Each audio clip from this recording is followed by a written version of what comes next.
And welcome to commerce lectures. I am Neha. आज करेंगे हम class 12 Indian economic development and हमारा टॉपिक होगा demerits of LPG policies.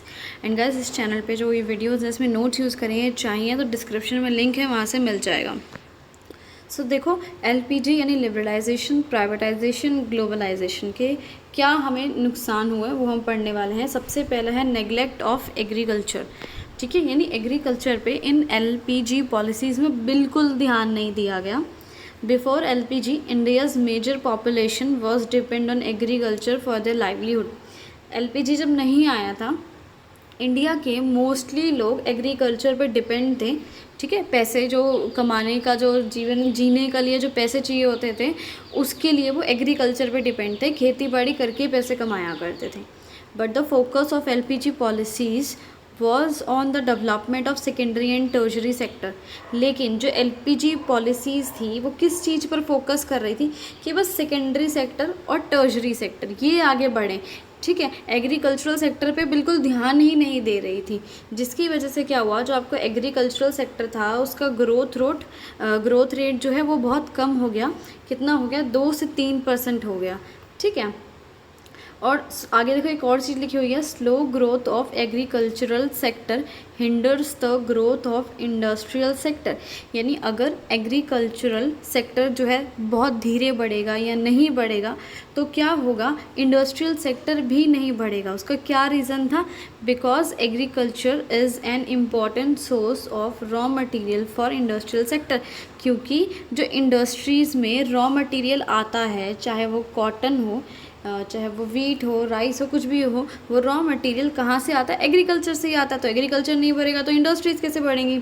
Second point है अपना urban concentration of growth process.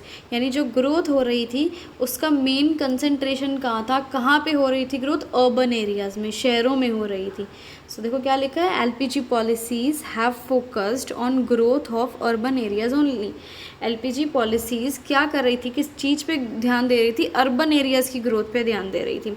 क्योंकि जो एमएनसीज़ थी वो सिर्फ अर्बन एरियाज़ में ही आ रही थी। जो मल्टीनेशनल कंपनी है शहरों में ही आ रही थी।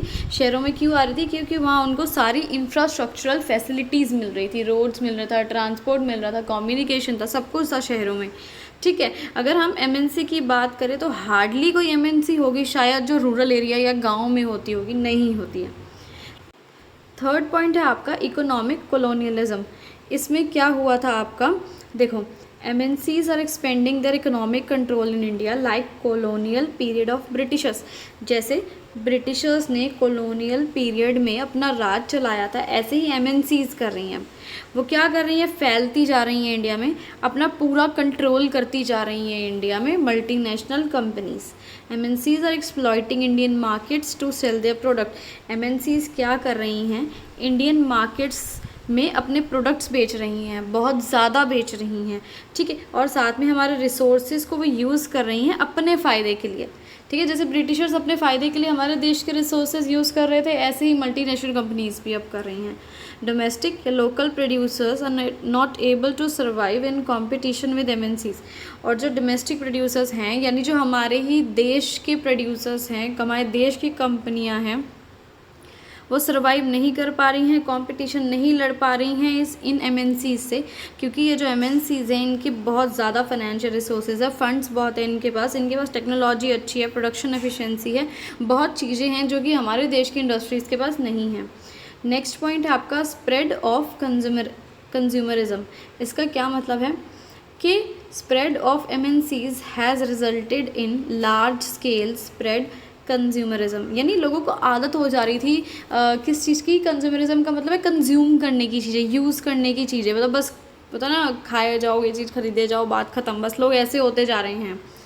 ठीक है, variety of global brands has induced the people to become spendthrift. अभी इतने ग्लोबल ब्रांड्स आ गए हैं, इतने सारे ब्रांड्स आ गए हैं इंडिया में, जिसकी वजह से लोगों को बस ऐसे लग रहा है कि बस हम पैसे खर्चते रहें। बहुत खर्चीले हो गए हैं लोग, गोइंग बियॉन्ड देयर मीन्स का मतलब है उनके पास इतने मीन्स नहीं हैं, इतना पैसा नहीं है, फिर भी उसके बावजूद भी वो चाहे उधार लेके खर्च करना पड़े, पैसे खर्च रहे हैं और कुछ ना कुछ खरीदते जा रहे हैं। Indian society is adapting itself to the western culture of spending through borrowing. और इंडियन सोसाइटी क्या कर रही है, अपना जो है वेस्टर्न कल्चर को अडेप्ट कर रही है, वेस्टर्न कल्चर में घुसती जा रही है। क्या है वो? स्पेंडिंग थ्रू बोरोइंग, यानी पैसे खर्चो और वो भी उधार उठा के खर्चो, कमा के मत खर्चो। चलो नेक्स्ट पॉइंट क्या है? लूप साइडेड ग्रोथ प्रोसेस, यानी एक तरफा थी growth process. LPG helped in growth of Indian economy but it is not inclusive growth process। अब LPG जो है, माना उसने इंडियन इकॉनमी की ग्रोथ में हेल्प किया, बहुत आगे बढ़ी हमारी इकॉनमी, तरक्की करी, लेकिन वो इंक्लूसिव ग्रोथ प्रोसेस नहीं थी। इंक्लूसिव का इधर क्या मतलब है कि इसमें सारे सेक्टर्स इंक्लूड नहीं थे, हर एक सेक्टर इंक्लूड नहीं था, मतलब बराबर का, चाहे जैसे प्राइमरी हो, चाहे सेकेंडरी हो, चाहे टर्जरी हो, हर सेक्टर में बराबर की ग्रोथ नहीं हो रही थी। मेन फोकस क्या हो रहा था? सर्विस सेक्टर पे। सर्विस सेक्टर में सबसे ज़्यादा ग्रोथ हो रही थी और नेग्लेक्ट क्या हो रहा था? अपना फार्मिंग सेक्टर, एग्रीकल्चरल सेक्टर को नज़रअंदाज किया जा रहा था। नेक्स्ट और लास्ट है आपका कल्चरल इरोजन। ठीक है, अब ये पॉइंट क्या कह रहा है?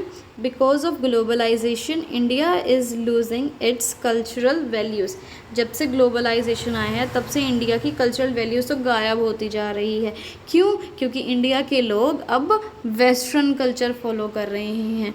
आजकल जो है इंडिया के लोग वेस्टर्न ही खाना खाते हैं, वहीं के स्टाइल के कपड़े पहनते हैं, सब कुछ उनका ही अपना रहे हैं।